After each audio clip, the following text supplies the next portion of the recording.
Squirrel.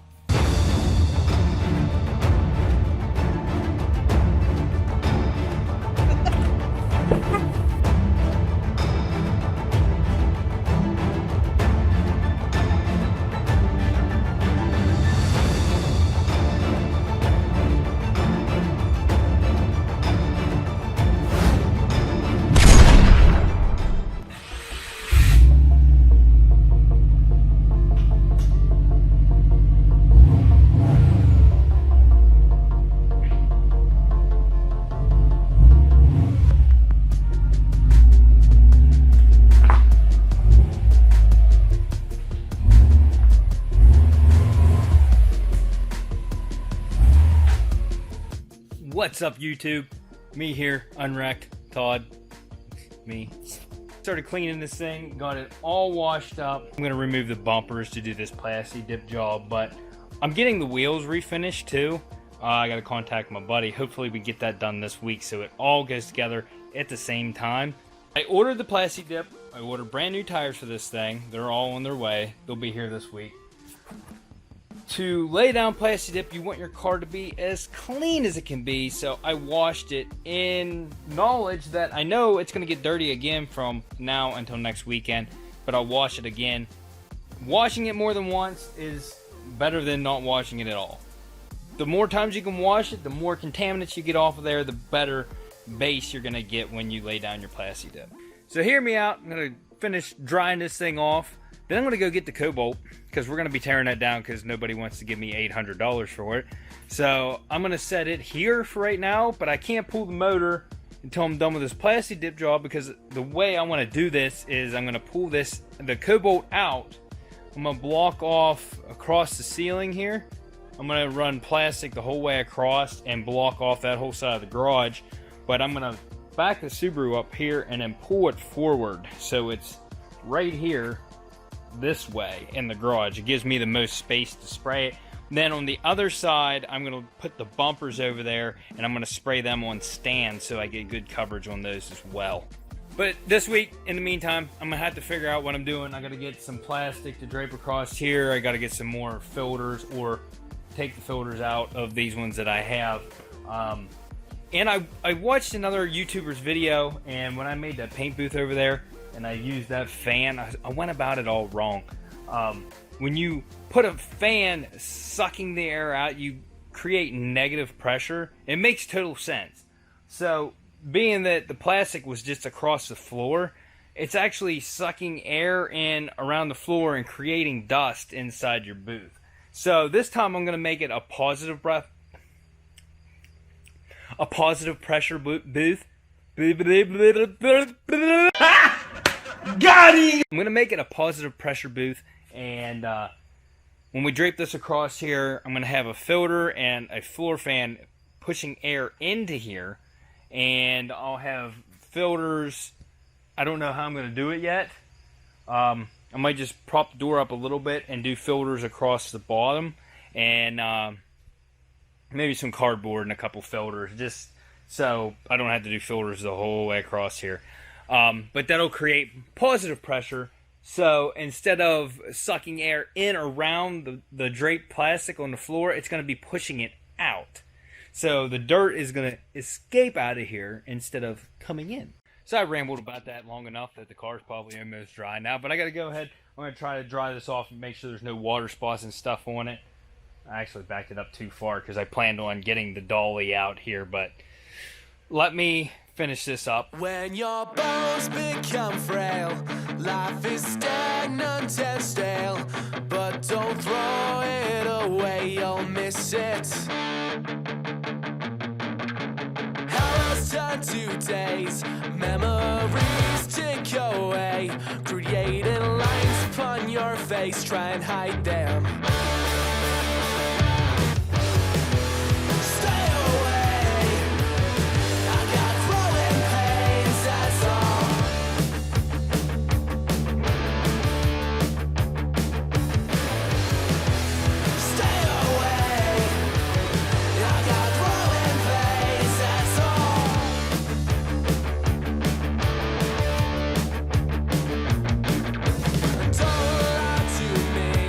Just right, that looks pretty good for now. And like I said, it's going to get dirty again because I'm going to remove the back bumper and I got to do body work on that. So that means sanding, dust. It's just going to happen. It's going to get dirty again. So I'm going to have to clean it one more time next weekend. But this thing, it's getting done next weekend, I'm telling you. I got a 3-day weekend, I'm getting it done. And technically, you wouldn't have to disassemble a car to plasti dip it. But as much money as I have in this plasti dip, I'm going to disassemble this thing partially. Like, I'm going to remove, like I said, front bumper, back bumper, tail lights, headlights, mirrors, my backup camera I put on, and just a couple other things so that I get a good coat on this thing and there's no seams that could peel. I'm going to have it done back past the seams. I want it to last for a little while, so I want this thing to look great. Now, before I go out and pick up the Cobalt, there's a couple things I want to go over. A lot of people have been saying, why don't you give the car to somebody in need? Why don't you sell it really cheap to somebody who needs a car? Why don't you buy another Cobalt and swap the engine over? There's a lot of different things on this. And what I want to bring up is to do a swap on this, that would mean I'd have to buy another Cobalt. Given with all the fees and stuff, I'm probably looking at least another $600, if not more. Then till I swap an engine over to one that possibly looks good or doesn't need any body work or whatever.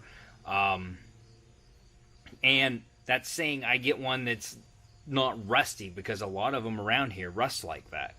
Until I get it in there, get everything done, I'll probably say I'm $1,500, $1,600 in a car that is worth a maximum of $2,000 around here. That is probably the most I can get out of one that looked really good. So I'm really not out. I mean, I'm really not getting anywhere with all that time and stuff.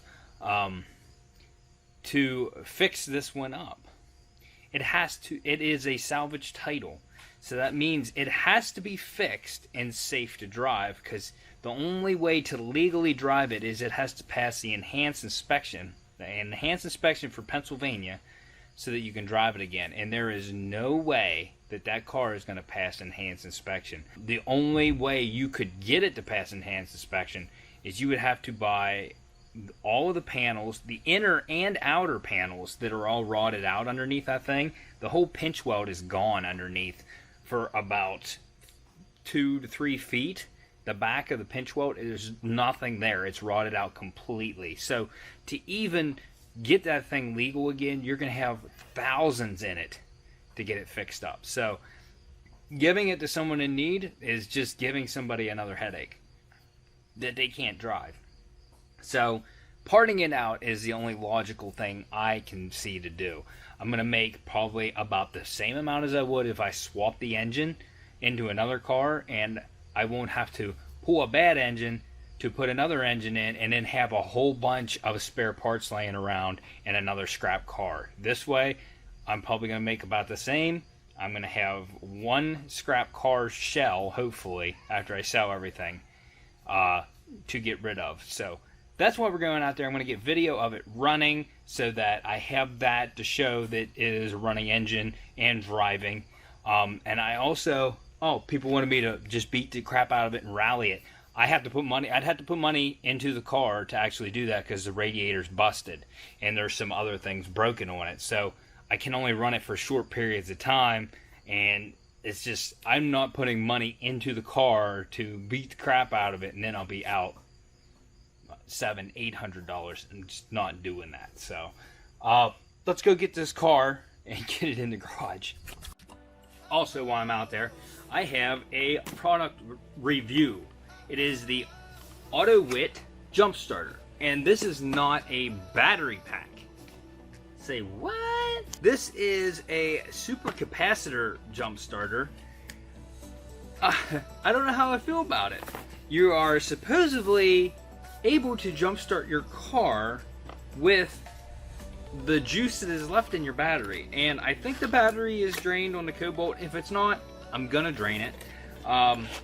So supposedly you hook this thing up for a certain period of time, it charges the capacitor inside of it, and then you can jump start your car off of the power that was left in the battery. Kind of weird. It looks just like all those other jump starter packs I have, but this thing is big. Look at this. This is a big boy right there. I have not done anything with it. I have not tried to use it or anything. Now, if your battery is completely dead and it will not charge this, you can plug it into another power source like a micro USB or a charging port. You can plug it in and it only takes like a couple minutes and it's charged enough to jumpstart your car. And there's a dragonfly in here. What is this dragonfly doing? Squirrel. We're gonna try this when we go out there. Check the mail. We just gonna interrupt me while I'm doing a video? No, I'm not putting some time now. It's just, What's up, Buttercup? I got you ice cream. she did get me ice cream. Don't you call me pudgy, portly, or stout, just to tell me once again who's fat. As you can see, these are just jumper cables. There's no box or anything on there. Plugs in the side here, and then you just go to town. It does have a little screen on it, and it has no power, so it's showing nothing. I guess we'll go out and see what this thing can do. I don't know. If it works, it's pretty neat that you can jumpstart a car off of what amount of batteries left. Here's a couple of specifications for you. So it says on the back, charging time for this thing. At 12 volts, it takes 3 minutes to charge it. At 6 volts, it takes 20 minutes. And with a USB, which is 5 volt, 30 minutes. So in other fun news, when I took the car out to my buddy's place and parked it in the field, I was going to bring the key with me, and I must have hit the door lock. So my buddy was like, no, leave the key in it in case I need to move it. So I threw the key in it, I shut the door, and locked the key in it. I have a cheap eBay door unlocking kit or whatever, and it works. So that's what I'm going to use to unlock this door. It has a bladder and arms and everything. It's in my truck, but I'm going to get the dolly loaded up and head out there.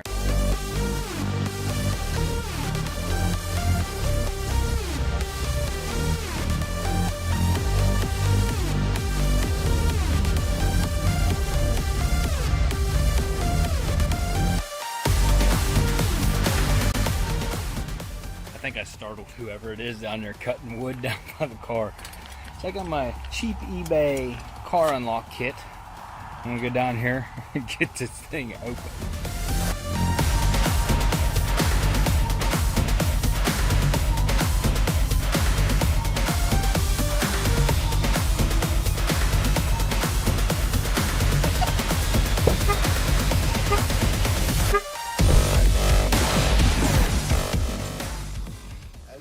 Just ignore the people in the background, but I don't know how much power is left in this thing. If it'll start, I'm going to try starting it up until it's dead. Yeah, it works good.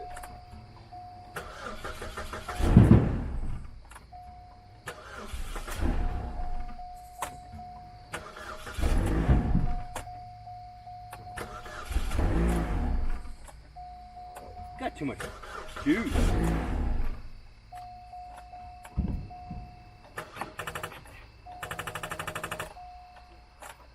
Gun. There's a gun. Listen. Yeah, but he's going to... Shots fired.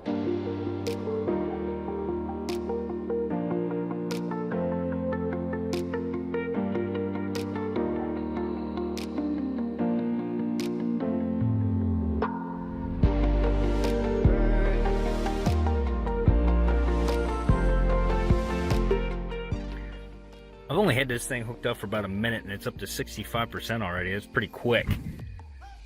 I can't get the focus on there, but yeah, it's going pretty quick. It says power on. Maybe I had to hit the power button. Maybe I screwed up. Getting ready. Oh, I didn't hit the power button.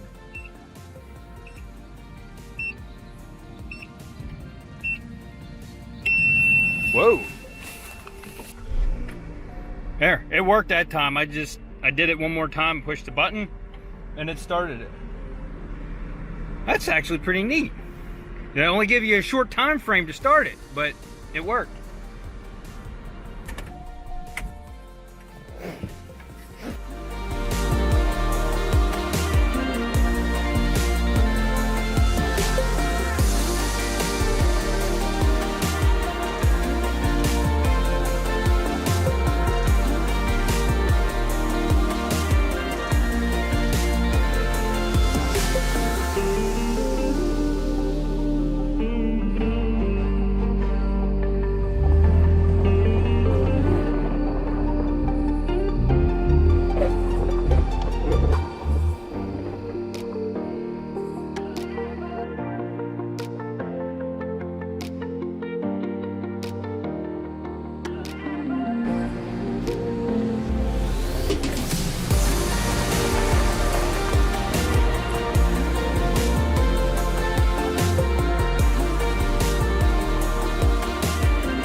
Just trying to get some extra footage here because I wanted to show that the engine ran and that the transmission runs and stuff, so when I go to part this out, somebody can be like, oh, okay, the engine did run good before he parted it out. So I have that little bit. This thing is awesome. I like this almost better than all my battery packs. That's cool that it'll start something off of its what juice it has left, and then if you need to, you can plug it into a different car that has more juice, plug it in, charge it, and it seriously didn't even take 3 minutes, even though it said it would. I bet you it took 1.5 minutes to charge this, started it right up. So this thing's cool.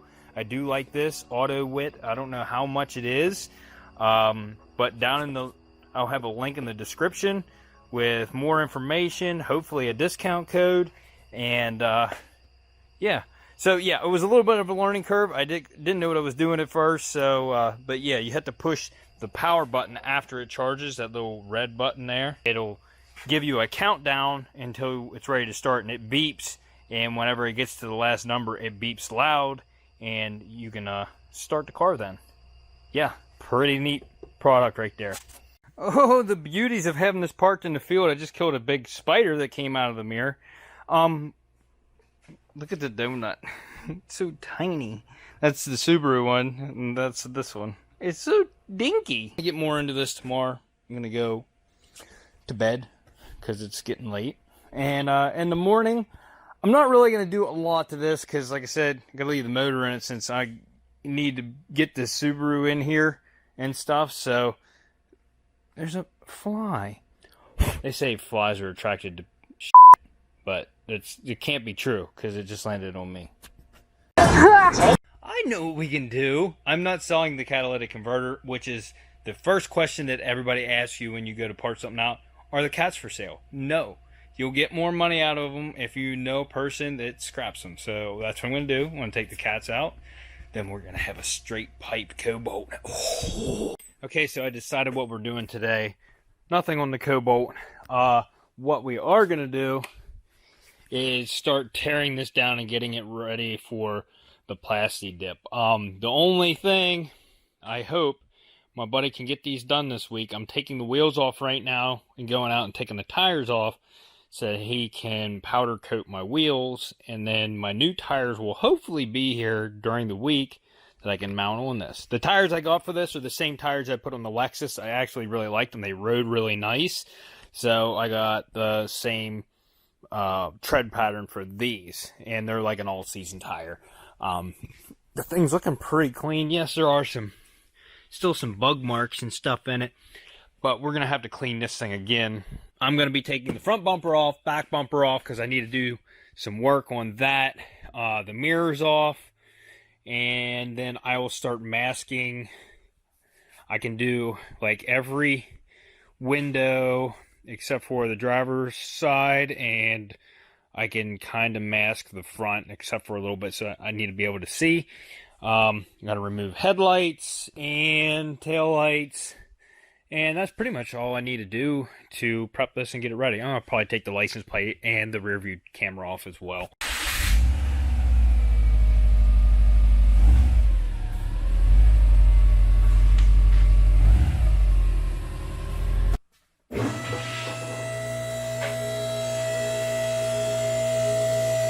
Before we get started on this, let me just explain how I lose everything. First thing is, I pick something up, I go somewhere, I set it down, and then just my mind just is like, I'm just going to set this here where I don't remember it. I just spent half an hour looking for this lug socket that I put in the trunk. Why did I put it in the trunk? Because my brain thought it was smart to put it in the trunk.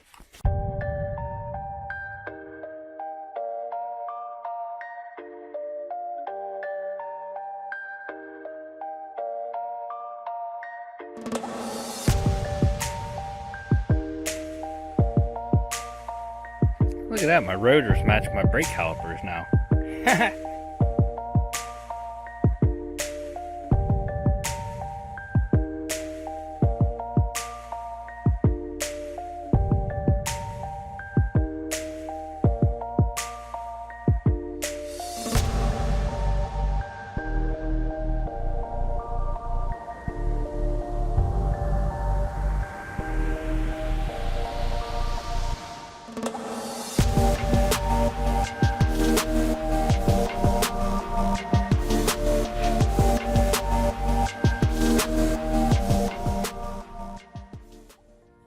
Okay, so besides the mirrors, this is pretty much how I'm going to paint it. I'm going to put the hood down, and I will have to mask off across here and everything. I can do all this later, and I got some work to do on the mirrors because this one's black and this one is factory color, and I don't want to leave that just spray paint. And I don't want them to not match, so I'm going to do something with those. I still need to do the center caps. I got to fix this bumper. So I got my work cut out for me this week. And hopefully in the next video, we will be prepping this thing up and getting it ready to do. Possibly even plasti dipping this next week. I need my wheels and I need my tires. That's my main thing that I'm worried about right now, is whether I'm going to have those or not, because I'm not painting it on the lift like it is right now. It's so much harder to get at the sides of it with the lift posts and stuff. So anyways, that's going to be the end of this episode. If you guys like this video, smash that like button. Consider subscribing. Tell your whole family, your cousins' aunts, your aunt's cousins, your brother's sister. If you're from West Virginia, tell your girlfriend, that's your sister, to subscribe to the channel. Hit that dislike button if you are sad to see the Cobalt get disassembled. And we'll see you on the next episode. Alright.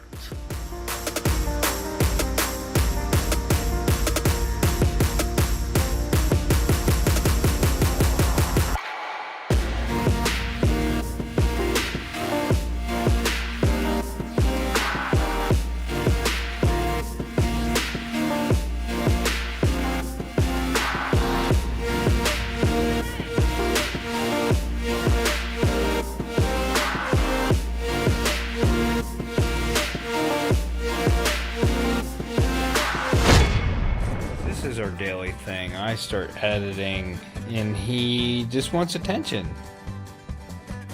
Don't you? Tell the people how you bother me while I try to edit. Tell them. Say something. We gotta go find your sister. Come on, she has to be in this video. Let's go find your sister. Come on. I'm asking you to get up. Come on. Let's go find your sister. I found Sissy. Where you going?